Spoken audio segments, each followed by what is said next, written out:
Hello everyone, and welcome back to Steel Forest Welding and Forge. Today, I have a tool review for you. This is the DeWalt DWE 402 hand grinder. I got this guy today because I got tired of constantly switching out between my cutoff wheel and my grinding wheel. Figured I have two grinders ready to go, so I can just pick one up, drop the other one, and not have to waste time switching wheels. So we're going to go ahead and unbox it here, then we'll give it a demo. See what she's like. Now, right off the bat, this guy has a little bit more power than your average grinder, a little bit more expensive. Got this guy on sale for $90. I believe they are currently going for $10 on Amazon. Alright, right off the bat, I can tell you this handle, my other grinder has a removable plastic lug right here. And guess what the first thing to break was it? Yes, that little spacer lug. So that's not on here. Already I'm a little bit happy. Alright, that guy's got a little bit of heft to it. A little bit bigger than your average grinder. We have an Allen wrench, because I believe this has a new style head where instead of using a wrench, you use an Allen wrench. Which really doesn't make a difference to me with how I change a grinding head out. Makes no difference.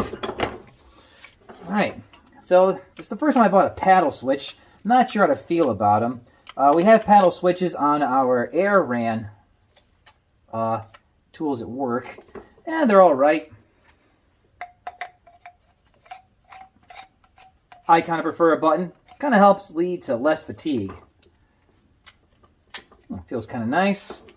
So you pull down on that little switch there, and that activates the grinder. Let's see here. Ooh, I like the adjustment on that guard. Push that button, guard turns, makes that going from cutting to grinding very nice. Now I'm a lefty. Looks like that. No, there we go. That does turn all the way that way. Good. I was going to say, if this didn't turn all the way to the other side, I was going to be a little bit upset. Right about there is where I keep my guard. Let's go grab a wheel here.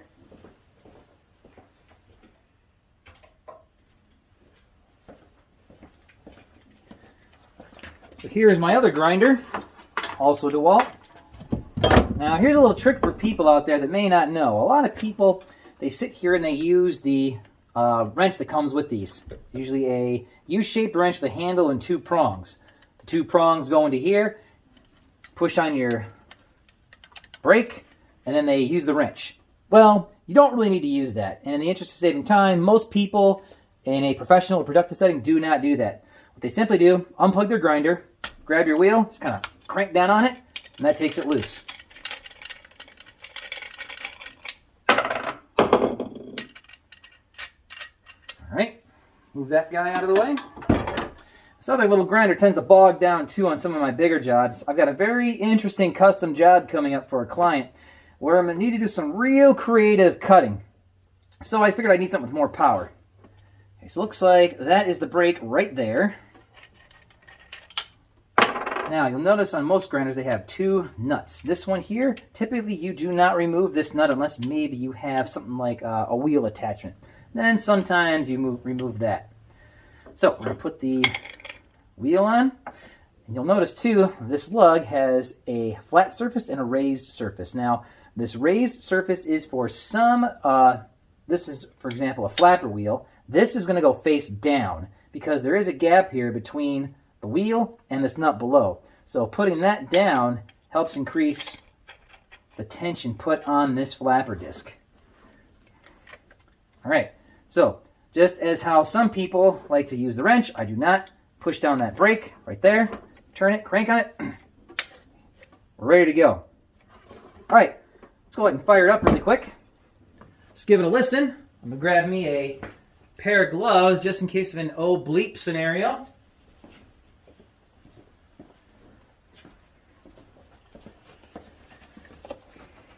Gloves on, safety glasses on.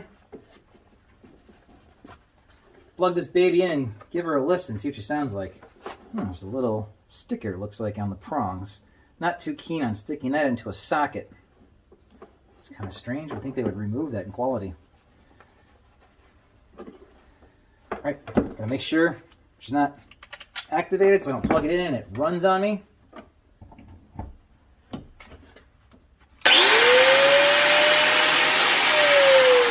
Ooh, yeah. Just by feel alone, I can tell you that grinder's got a lot more power than this guy. This is your kind of your average grinder. This is a, let's see here, 7 amp. This one is an 11 amp. So yeah, a little bit more power. All right, I'm going to go ahead and I'll demo this for you guys really quick. We'll get it set up to do a quick cut. All right, guys, welcome back. I've got a part here that I'm working on for a client, and the plan is to knock these corners off so when my client is walking around this part in the back of his truck, he's not going to be catching his pants on the corners. So we're going to cut these corners off, then we're going to round them out with the grinder, the flat disc, and we're going to see how my old grinder works compared to my new grinder. I got a fresh cutoff wheel on both of them. Now on both these guys, I'm going to give these things hell. I'm going to bog them down pretty hard. I want to see what happens. So let's give these a go. Eye protection, gloves, ear protection. All right, first off, the old grinder. Check it behind me, make sure I'm not going to hit anything flammable.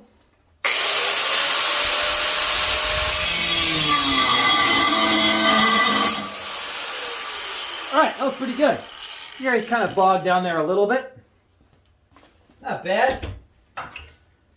Now, here is the new grinder with the 11 amp motor. Let's see how she does. I'll turn this slightly so I'm not shooting sparks at my forge.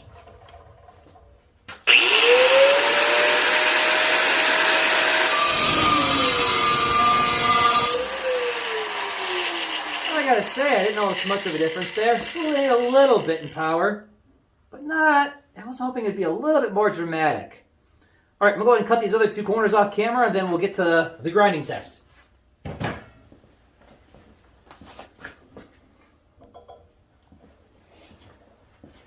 All right, now back to the grinding test. I'm gonna be running off these corners here so they're nice and smooth. First, I'm gonna be using my old 7 amp grinder. So we'll see how this guy does.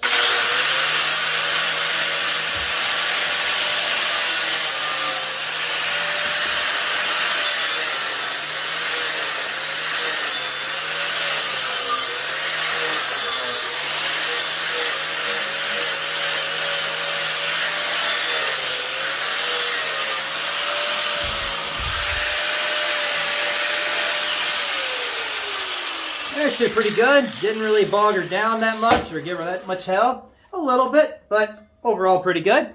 I've only got one flapper wheel, so I'm going to go ahead and pause it, change the wheels out, and we'll try the 11 amp grinder. All right, here we go with the grinding test for the 11 amp grinder. Same flapper wheel.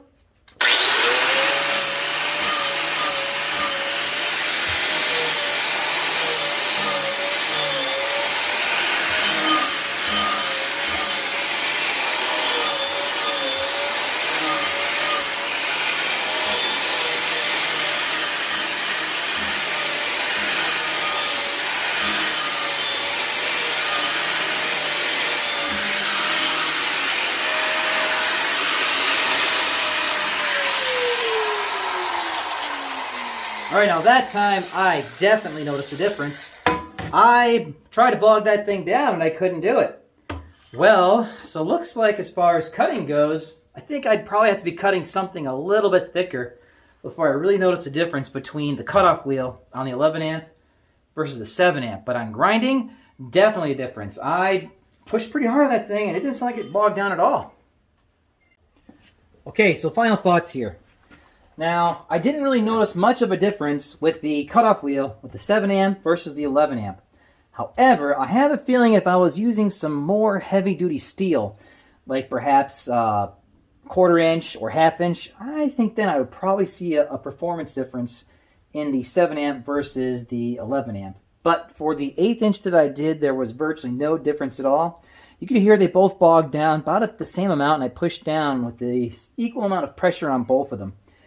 Now, as far as grinding goes, I did notice a difference with the 11 amp versus the 7 amp. The 7 amp did bog down a little bit. I did put some decent pressure on it. I wanted to see how much I can kind of push it before it started struggling.